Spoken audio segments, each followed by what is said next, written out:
वाशिम जिल्ह्यात मुसळधार पावसाचा तडाखा, उतावळी नदीला पूर, महामार्गावरील वाहतूक ठप्प। वाशिम जिल्ह्यात गेल्या 20 तासांपासून सुरू असलेल्या मुसळधार पावसामुळे जनजीवन पूर्णतः विस्कळीत झाले असून अनेक भागात पूरस्थिती निर्माण झाली आहे।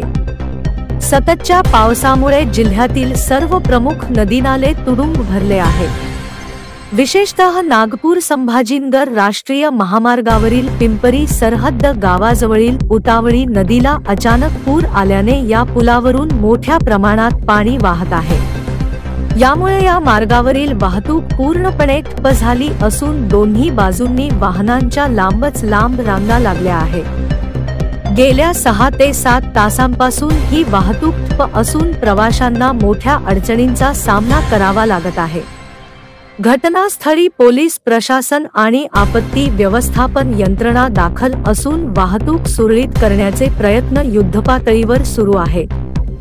दरम्यान जिल्हा प्रशासनाकडून नागरिकांना पूरग्रस्त भागात जाणे टाळावे आणि सुरक्षित अंतर राखावे असा इशारा देण्यात आला आहे। स्थानिक प्रशासन परिस्थितीवर बारकाईने लक्ष ठेवून असून हवामान खात्याने पुढील काही तासात आणखी मुसळधार